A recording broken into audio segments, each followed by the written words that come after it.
excited for the featured speakers that I have for you to hear from. I do this event every year. I realize that as a leader, you have a responsibility, sometimes an obligation, a duty, a skill set to do what just needs to be done for the community. And instead of looking around for other people to do certain things, there's just come a time where it's like, I realize that I should step up, be that leader, make sure Dr. King is being honored. I'm on my watch.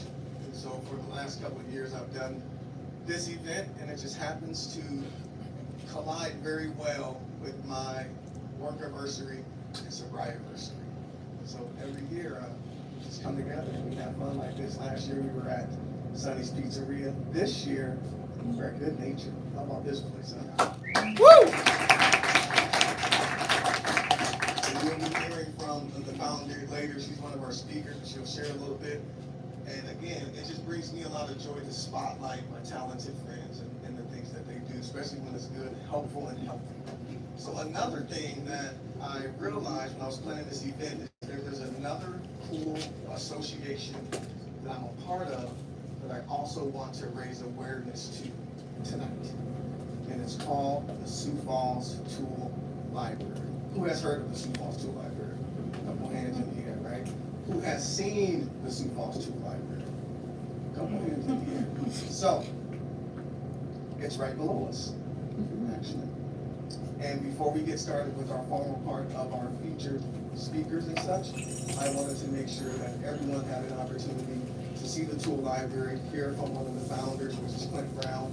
He's downstairs. So if you would do me that favor, willing to kind of follow my lead on this, I would like the entire group to follow me downstairs, and let's go raise awareness and check out why the tool library is important. Understand, I don't spend any time in any place that's not helpful and healthy for a community. And if it's helpful and healthy, we need to raise awareness towards that. This is going to be well worth your time. Are you willing to come down there and check out the tool library? All right, 1, 2, 3, break. Let's go. Come on. That's it. Come on down. Clint's waiting for us. He's ready. He's ready. He's ready. On down. About 10 minutes, and we'll come back up and get it back right. Come on down.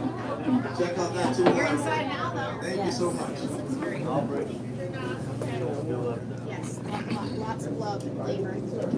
Right now, check out the Sioux Falls Tool Library. What is the Sioux Falls Tool Library? You're going to find out, Jack Marsh. Get down there. What is the Sioux Falls Tool Library? You're going to find out. Get down there. Gideon. You saw it once, so you're done now? Okay, Gideon, see how it is. See how it is? You haven't seen it? Get down there. Farrah Ben, seen it yet? Get down there.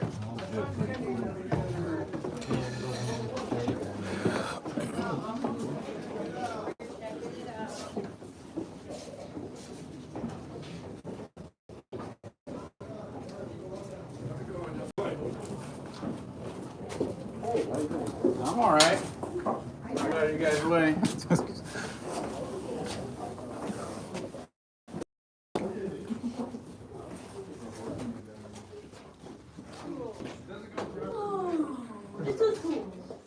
No, it was a tingling.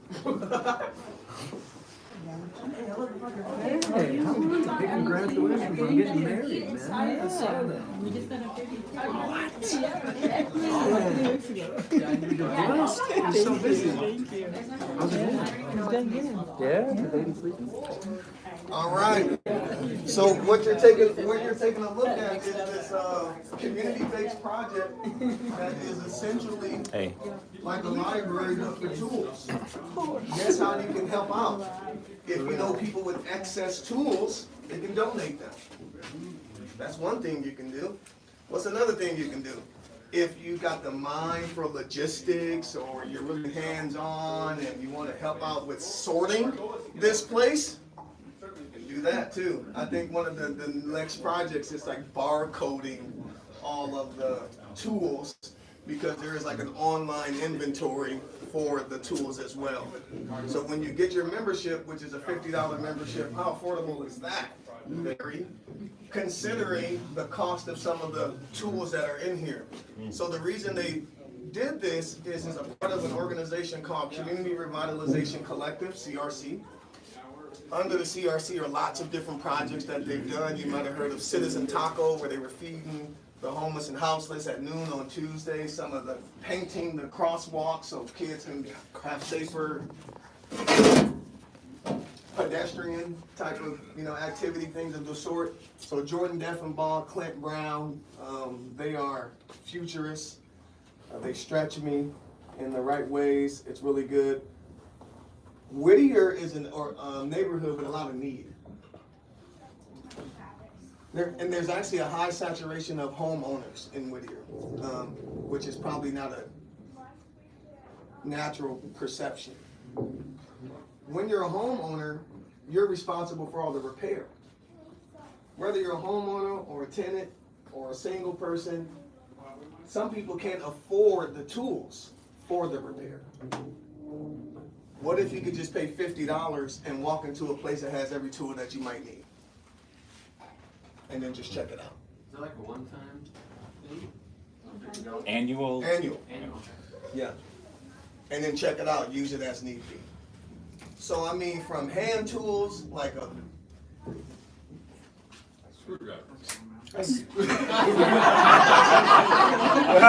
well, we know who ain't coming here paying no $50, bro, you know what I mean? It's all right. We know who made some pictures at home. I know my expertise. That's cool, man. As long as you know your lane, man. I'm not a tool expert, that's for sure. But I sure have a way of drawing a crowd. There you go. There you go. So that's kind of my role, is to raise awareness, try to facilitate volunteers, youth volunteers, adult volunteers. As I mentioned, the goal is just to really offset for families or individuals who may not be able to afford some of those tools. And these are small hand tools, but there's bigger tools too. We're going to do a project at Hurdle Life with lawn care and work with our youth and our adults on that. Imagine how much money we're going to save because we don't have to go out and purchase our own lawnmowers. We can just go get some lawnmowers. We can have 3 teenagers, grab 3 rakes right from here, and then go and do some lawns. Is the hours of operations the same as Good Nature? So the hours of operation, that is the goal. If this place is open, then we want to have a synergy here as well. This is also accessible based on the availability of the librarians.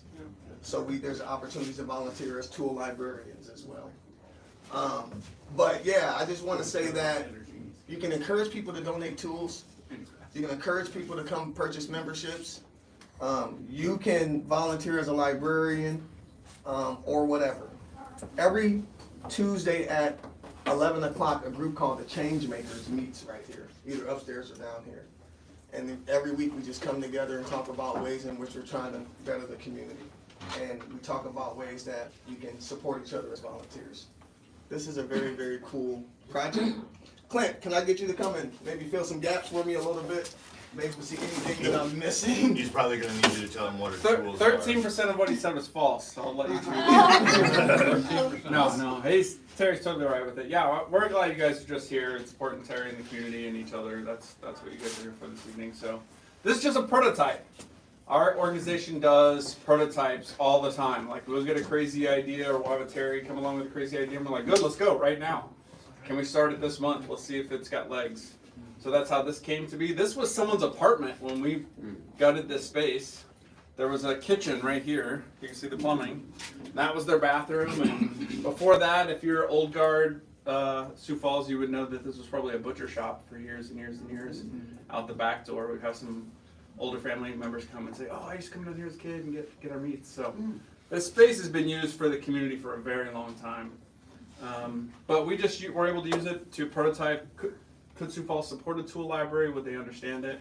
Since then, we have this tool library, which we'll upgrade this year, and then we also run something called a seed library for gardeners to give seeds, take seeds. But there's also a medical device library in town now. Of course, there's been the toy lending library that joined the Sioux Falls Library a long time ago. They've been at it a very long time. There's a mechanic who now you can rent his shop and his lifts and his tools for in a similar concept for the real big expensive mechanics tools, obviously they bring it down here. So we would love to see a lot more of these community-centric projects come on board. This is just one of them. This year you'll see it upgrade.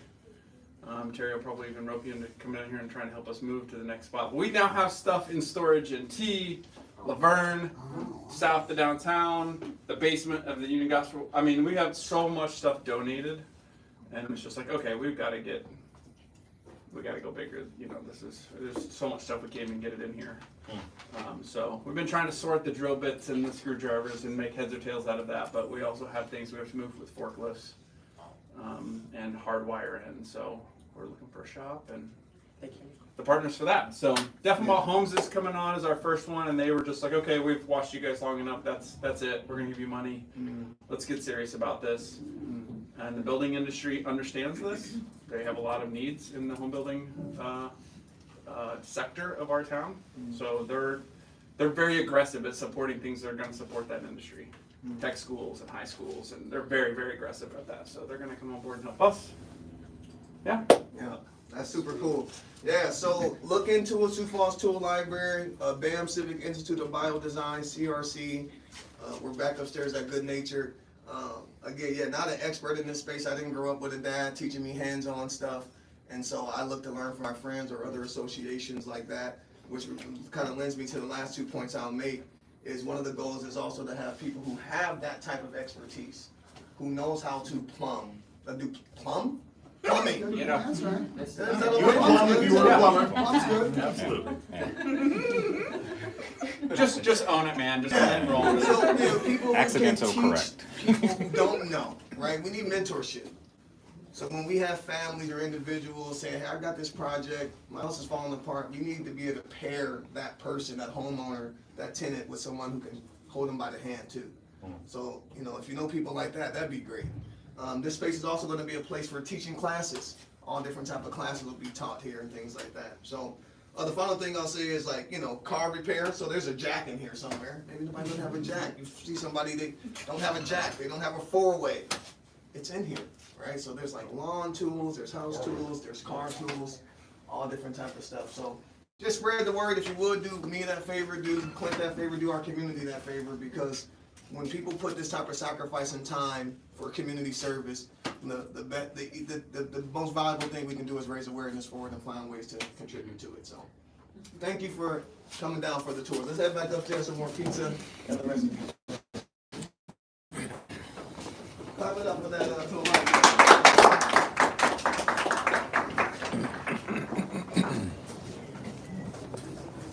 The tool library, maybe I can just post myself up here since I'm a tool. I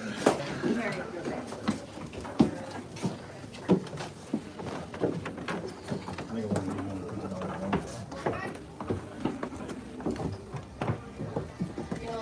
be More informed now? That's it.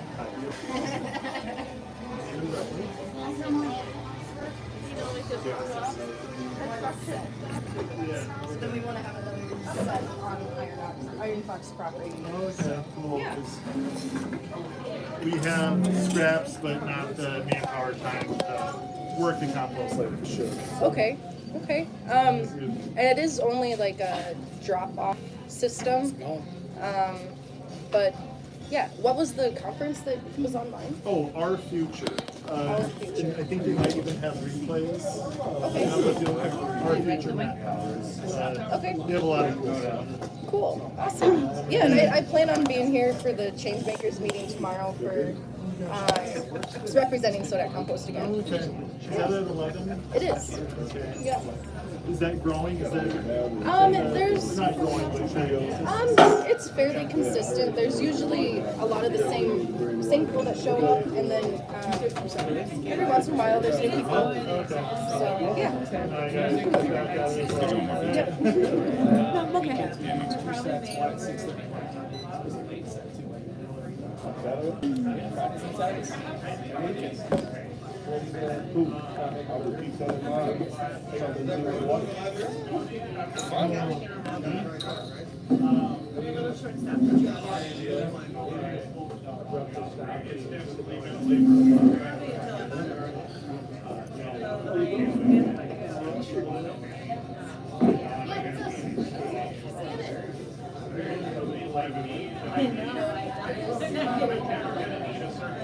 graphic designer. I think Courtney's a graphic designer, and he's like kind of hey, check this out.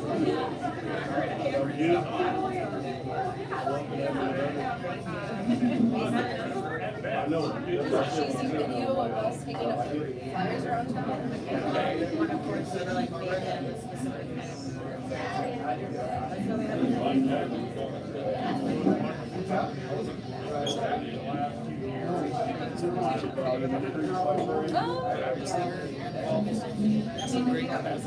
Yeah, I've been working with them for the last year and a half.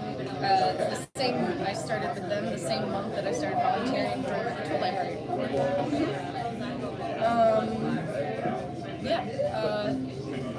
Just a local nonprofit, and it's myself and co-founder and the founder, and we're like the three core people. And then we have a handful of volunteers. We had another worker, but she moved to Ohio. Like 2 months ago, maybe a month ago. But Happy New Year. yes. Happy New Year. Be looking for more help. Happy New Year. Spring is Happy New Year. I don't know if people are excited for 2025. So we're going to get into the programming. So the work I do at TOC Services, Her Life Coach Foundation, it encompasses a lot of different things, from direct support, we provide direct support coaching and mentorship, to ACEs impacted and justice impacted people. ACEs stands for Adverse Childhood Experiences. Justice impacted just means they may have found their way inside of a courtroom someday, or a jail, or a prison, and upon their re-entry, we support them. One of the things that's also very important to us is just educating people on the innate dignity that still is retained, no matter the choices you make in life. I truly believe that there are no bad people, there are only poor choices and consequences for those actions. And I think if you hold on to the core belief that everyone is good at their core, you can help them find that good again. But if you don't think that they're good, how can you help them to turn their life around and be better? So no matter if you've had years and years of substance use disorders and challenges, no matter what the story is, we truly believe at Hurdle Life that we can help you get back to the good that's innate in your core. And so we want to educate in that way. We want to do events, and we're actually going to have a focus on special events in 2025. We did a few things last year, kind of shifting in that way, and you can expect more public-facing community education events like this, so that we can educate, so we can prevent. It's called prevention education. It's also combating stigma. We all have perceptions and prejudice and things that we think we know about things we've never even walked. But when you can hear from people with lived experiences about exactly what that really is like, then you can get your perception challenged a bit, grow in your own way you see the world, and become a contributor to helping people to heal. We all have gone through things. There's no perfect person, there's no perfect life. I'm sure if I've asked, this room who's been through hard things, I'm going to get a 100% hands in the air. We've all been through hard things, right? So with that, I don't do events unless we're going to do some education. So because we are celebrating Dr. Martin Luther King, 7 years of sobriety for Terry. I'm Terry. 5 years of entrepreneurship as well. I've asked 3 of my friends to highlight and speak to these various different things. And so my first speaker is my friend. His name is Zach Van Harris Jr. Zach is the curator at the South Dakota African American History Museum. He is also the founder of Galaxy Consulting Group. Zach and I met probably about 5 or 6 years ago. We were doing some volunteers with a local group called Conscious Youth Solutions, and we were just making the sacrifice to do the work to gather people to come and get professional development so we can prepare them for the workforce. We all have a journey and a story of what brings us to South Dakota, and then some of us really start to give our lives away for the sake of the community as a whole. Zach is one of those guys. He has a long list of partners and things that he's done and people he works with. He's one of the smartest guys I know. He checks on me as a real friend and brother. He doesn't just, celebrate and say good job. He says, Terry, how you're doing, and he makes sure that I'm doing well. So he is very inept with African American history, Martin Luther King, and all those things, types of things. And so I asked him to be my feature speaker for the first part of this presentation. Help me welcome Zach with a round of applause. Come on up to the front, Zach. They're ready for you. They're ready for you. Come on up.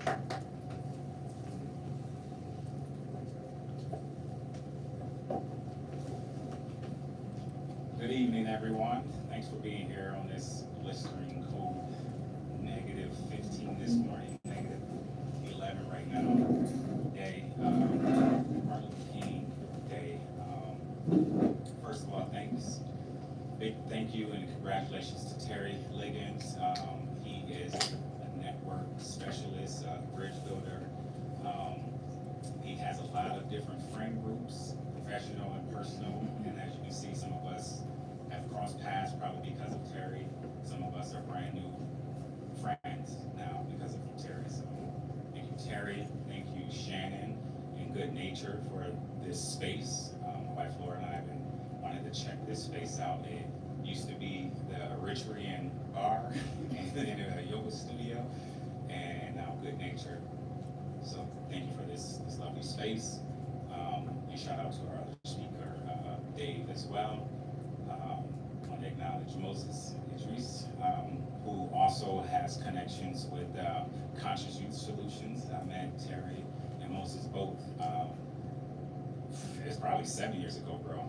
It was a long time ago, pre-pandemic. We can use that as a sanitation. But Moses is a young leader, mover and shaker in the community as well. And I'm just proud of the folks that I know and have crossed paths with, and they're still doing it. They're still pouring into Sioux Falls, one Sioux Falls.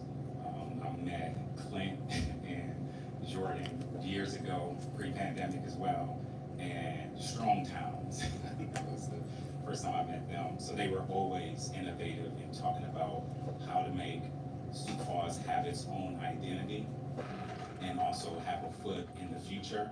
We're talking about 2030. We're talking about 5, 10, 15 years down the line of what we want the identity of Sioux Falls to be. We don't want to be a cookie cutter, mid-sized town like everywhere else and, have that stigma fly around the country, be honest. So with that said, my name is Zachariah Van Harris III. I started off as a student researcher with the South Dakota African American History Museum, graduated to the researcher and co-creator, and then executive director, and now I'm currently the president and curator for the museum. And we started in 1999, so 26 years ago, grassroots, out of a bus. And this bus would just go around and you can get a tour, you come on the bus. Our founder is Porter Williams, and Porter is 82 and a half years old. He's on home hospice, but he still has every bit of fight for life in him, and he's still a creative mind. He's a sculptor, he's an artist, he's an activist, he's my godfather. And so I won't be able to stay the entire evening because I got to go check on him. His oxygen tank was acting crazy and blinking red not too long ago. So I want to say that from 1999, we ended up from the bus going into the Multicultural Center, and then from there to the Washington Pavilion. That's where we're currently located, 301 South Main Avenue, first floor of the Washington Pavilion.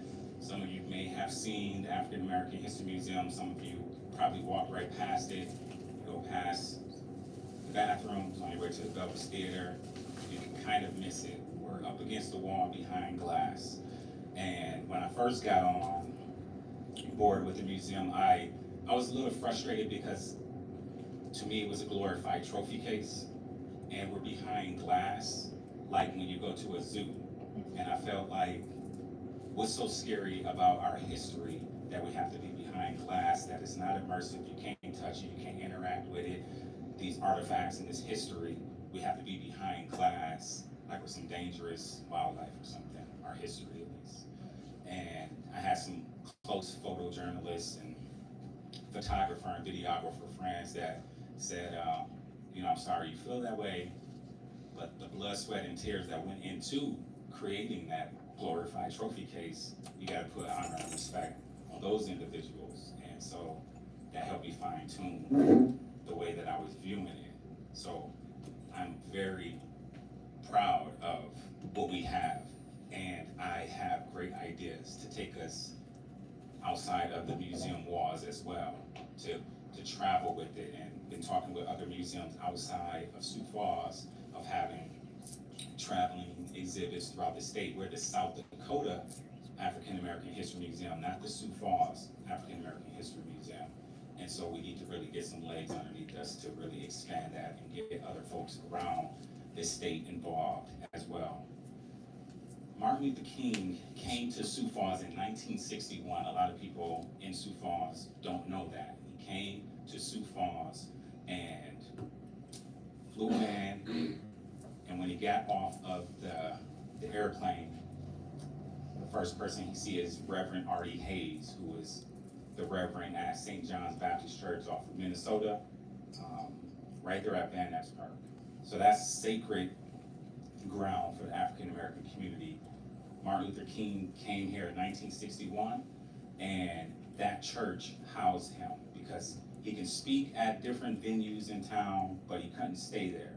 So he ended up staying with the parishioners with Reverend Artie Hayes. So that statue that Porter Williams, our founder of the museum, he created the life-size statue of Martin Luther King downtown.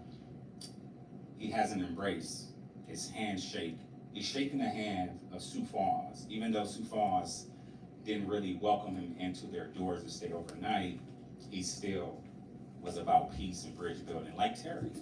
Terry is a version of modern day Martin Luther King, micro level, but he's gonna go bigger and bigger and bigger. Yes, sir. Moses, there's so many different Martin Luther Kings right here in our community. And when Martin got started, a lot of people didn't think that he was the greatest or that he would become what he became. So you got to start somewhere. As my uncle would say, you got to have a job to get a job. Like, you got to start somewhere and then launch pad from there, catapult from there.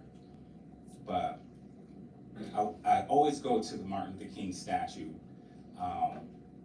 and I check on it, and I want to spend time with Martin.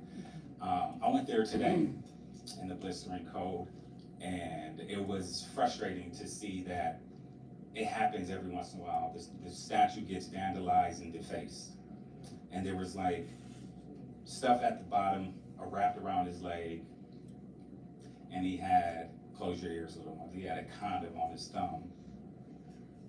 And this just happened today, like the timing of this. And then, was it a week and a half ago when we had the KKK, the neo-Nazi stuff at the Empire Mall written. Just nasty, toxic stuff in our community. Our slogan in Sioux Falls is One Sioux Falls. That's our identity, to be united. That's what Martin Luther King was about, to be united. To find ways where we can live with each other. We're a beautiful bouquet of humanity. We're the United States, not the divided states. This is one Sioux Falls. If you want a separated Sioux Falls, there's communities out there that probably would embrace you.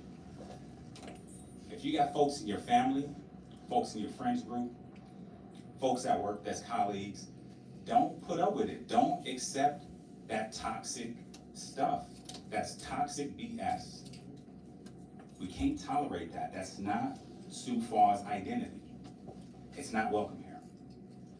If you're stuck in that and stuck in the past, I'm sorry, but I'm gonna draw a hard boundary. Like, I'm not gonna let it slide.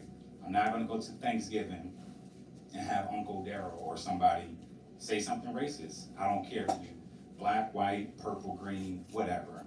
Like, right is right, wrong is wrong.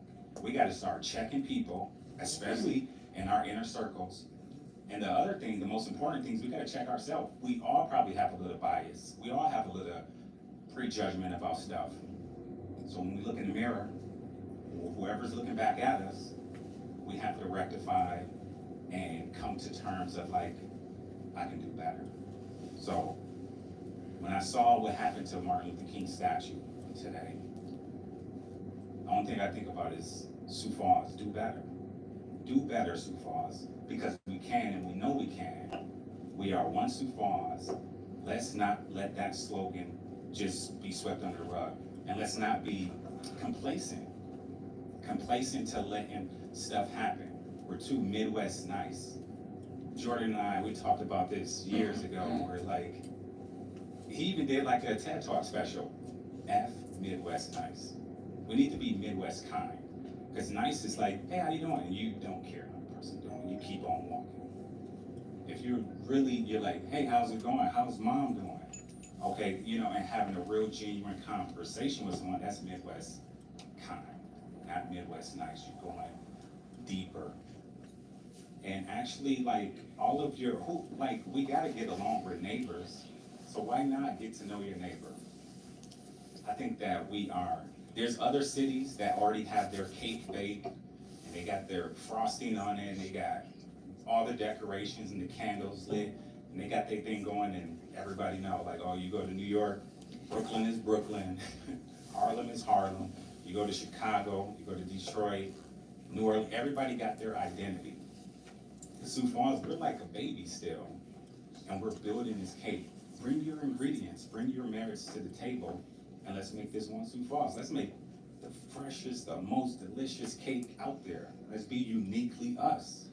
Let's not be like anybody else that's on some toxic BS. And I think Martin Luther King would say that. And not in those words, but I had a whole different speech planned, but what happened today really just threw everything off course.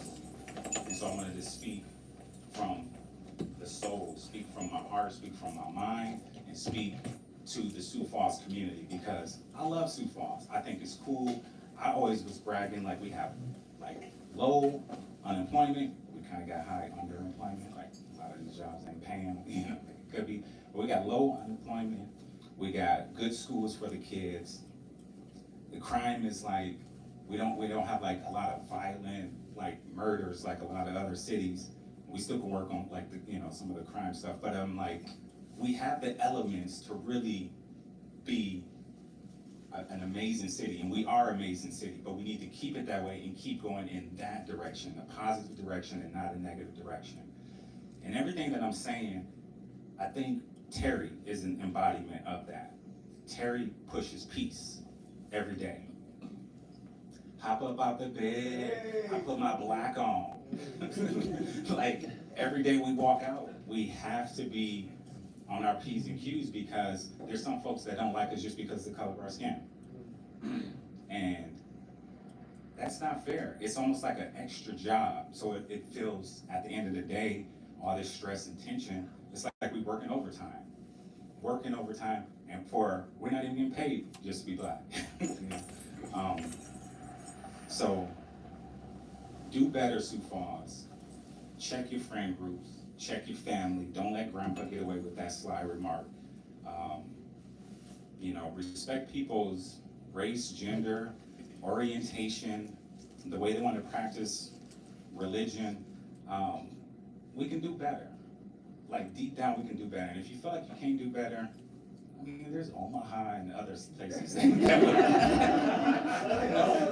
shots fired. I like Omaha. No shots fired. Because that's I know that's your background. That's why I said, send them to the O. They get grimy sometimes. No, but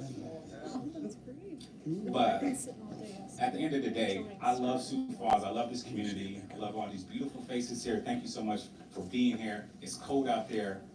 Hands cold, warm heart. You all are warming up this space. Thank you so much for that.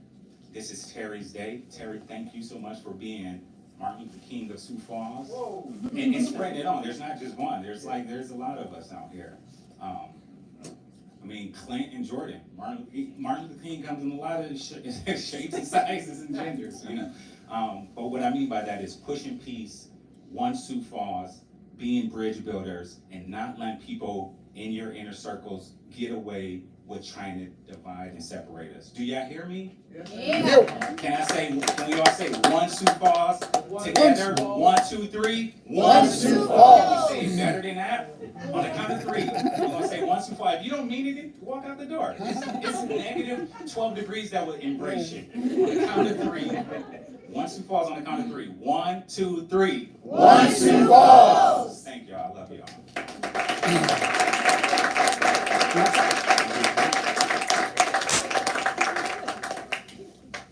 All right, one more round of applause for Zach Van Harris Jr., please.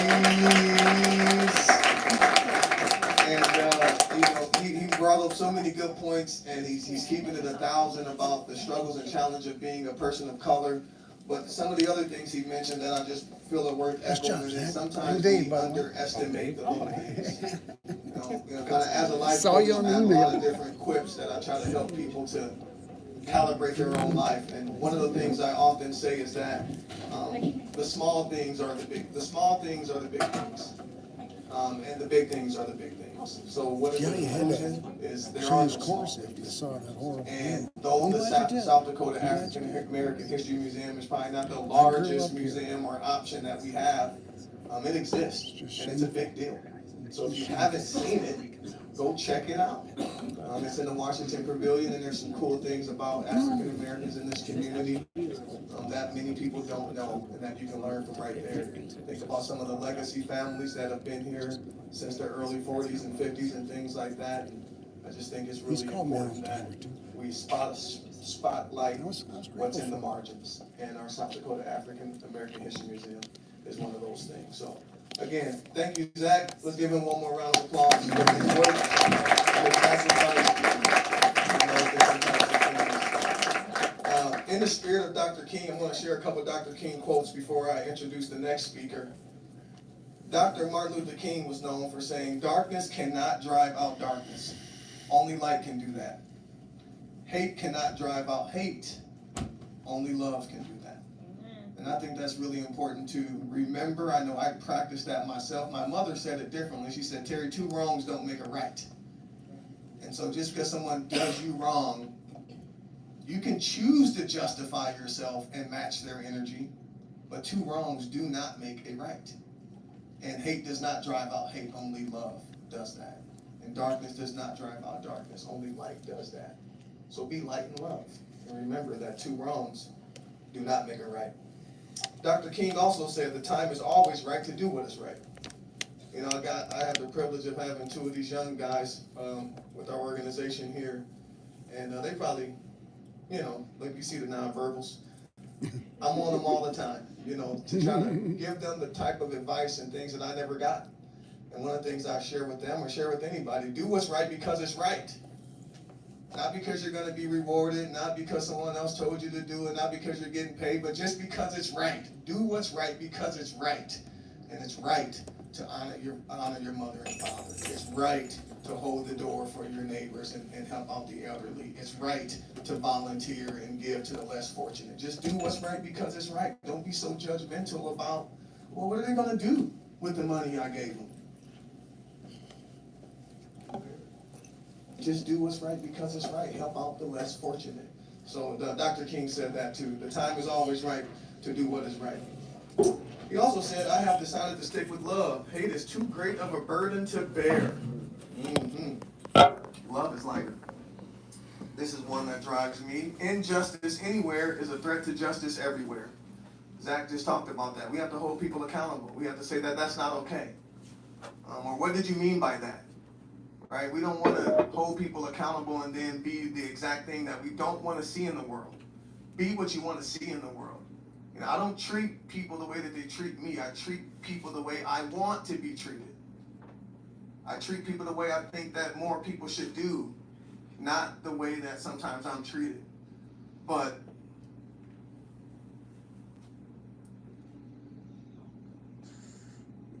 that's a good thing. Injustice anywhere is a threat to justice everywhere. If people are being unjust, if people are being rude, stand up, speak out, and do it in a kind way. You don't have to be rude when you do it.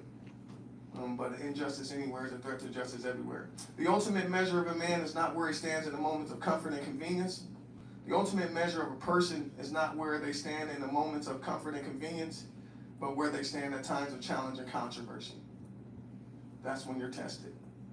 Faith is taking the first step even when you don't see the whole staircase. That drives me too. I do not see the full picture of what my life is becoming. Often I don't see the full picture. But faith is taking the first step even when you don't see the whole staircase. Dr. King also said, our lives begin and end the day we become silent about the things that matter. What matters to you, and how are you using your voice to raise awareness about that very thing? He says, I look to the day when people will not be judged by the color of their skin, but by what? Content of their character. By what? Content of their character. By the content of their character. He also said we must learn to live together as brothers or perish together as fools. And the final quote is, freedom is never voluntarily given by the oppressor. It must be demanded by the oppressed. And so, I really appreciate the affirmation of the spirit of Dr. King that lives inside of me. He is truly one of my three highest inspirations in my life. I really do aspire to be a Dr. King-like person. I remember reading about him as a young boy and being super inspired to think that you could die and still be remembered. And so I've always been obsessed with creating history and doing it for the right reasons, and it has served me well since I've been a little boy. And it's very flattering to be affirmed in that way. Another friend of mine called me Terry Luther King once. I've never had a higher compliment than that. So that was pretty cool, and thank you, Zach, for that. Over to your left, you see this picture right here. So we actually got that donated to Her to Life Coach Foundation about 1.5 years ago, and I have been unsuccessful in launching a raffle to get that raffled off. It's actually been sitting in the basement of my friend's pizzeria. By the way, Sonny's Pizzeria is in the building. Let's give it up for Sonny's. That pizza is delicious. It's my favorite pie. Love that place. Get over there, 26 in Wall Street. Love it. So I said, Johnny, would you bring that over here so we can try this again? And Shannon has agreed to display this for me. So this is going to get displayed, and we're going to run a raffle out of here for that piece right there. So if you like what you see right there, we're going to sell $50 raffles right out of good nature, hit our fundraising goal, and then somebody's going to get that piece, which is valued at way more than $50. But we're going to run a raffle out of here. So another homage to Dr. King, and thank you, Shannon, for your willingness to do that for us.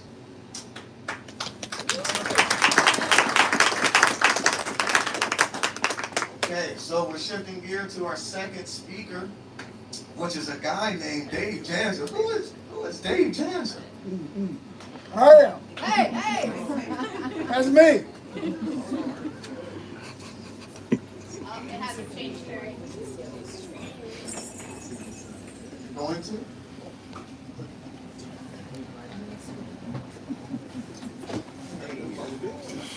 So I got a guy, come sit right next to you, Dave. So I got a guy right here. This guy's named Dave Janza. Some people may know him, some people may not know him. When I talked about some of the legacy families that have been here a long time, I was talking about some of the African American families like the Dysarts and the Andersons. But also the Janzas have been around for quite some time in this community as well. So this is Dave Janza. I met Dave Janza about 8 years ago with an organization called Fix It Together. So because I am, Cody, hi. Good to see you. Thanks for coming. An organization called Fix It Together. So most people here know my story, but in 2016 I was released from federal prison. This was after I went to college and got my bachelor's and master's degree. There were still some things going on in my head and my mind with my character that I had not ironed out at that time in my life. So when two friends asked me to do something that I should have said no to, I said yes. and ultimately ended up in federal prison. I ended up doing 14 months in federal prison, got out in 2016, went into the Glory House, a halfway house here in town, and they referred me to an organization called Face It Together. I still attend that organization today as a part of my recovery support. What they do at Face It Together is provide one-to-one peer recovery coaching. And what I really enjoyed about my time at Face It Together, and I still do, is that it helps me to work through every aspect of my life.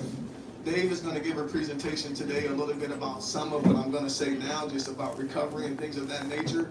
But one of the things that I learned is that it wasn't just about the drugs that I was using. My recovery is not just about my days away from my drug of choice, but it also includes my relationship with my finances. It also includes my relationship with employment, my relationship with community, my relationship with my children, my relationship with my family. And that just really opened up my mind to what recovery was, and I didn't know. So at Face It Together, I learned a lot from the peer recovery coaches. My first coach was a lady named Terry. My second coach was Dave. Dave has helped me out through a lot of sticky parts in my life. He continues to be a go-to for me as an advisor and friend and god uncle. My god Uncle Dave here. My godfather is here as well. Jack Marsh is right here. For those who are in my life, there's no way that you don't know that that man has completely transformed my life. And it was actually between Dave and Jack is how I accepted that 30-day alcohol challenge that has now turned into 7 years. So let's give it up for Dave and Jack for helping me with my sobriety. And you're gonna see Dave is smooth. He's got a way with words. He actually also referred me to Toastmasters and things like that. And so that has yielded well for me. But Jack told me when I was, considering with Dave, he was talking to me about alcohol and the risk associated with drinking alcohol. And one thing I want to just take an opportunity to clear up too with this space is that yes, every beverage here is non-alcoholic, but it is not a space only for non-alcoholic drinkers. This place is designed to be what is called a third space. Just a place for people to go that's not work and that's not home. And that you can come here and you can play games and you can meet people and you can just do something that's healthy and positive and not be tempted by alcoholic beverages. So if you're still an active user of alcohol or your friends are, don't let them think that this is not a place for them. It is. It is a social third space first, but every option in here is non-alcoholic. And I remember as I was considering going on my 30-day alcohol challenge, Jack says, he meets with me every end of the year, we reflect on the year, we look at next year. And it was the end of 2017, and he was like, Terry, be consistent. And I was like, what do you mean by that, Jack? He was like, Terry, do you drink alcohol when you're at home? I said, no. He says, Terry, do you drink alcohol when you're at work? I said, no. He said, so why are you drinking alcohol in the community? Be the same Terry at home, at work, and at play. Be consistent. And I said, well, you got a point there, Jack. He has a lot of good points that have served me well. But I chose to be consistent. 14 days after the new year, I said, all right, one more new year though. 14 days after that new year, January 15, 2018, I went on a 30-day alcohol challenge. And now, a couple of days ago, I'm now at 7 years again, thanks to Jack Marsh and Dave Jensen. Let's give it up for Dave Jensen. What do you got for us, David? Thanks, Terry. Yeah. Terry's always about helping, isn't he? He wants to help people. He said he feels that too many people in the community are reluctant to enter the recovery process. And he said, Dave, can you help them get over that hump? I said, I think the best way I know how to do that is to tell you about some of the things I learned as a coach. Coached hundreds of people like you.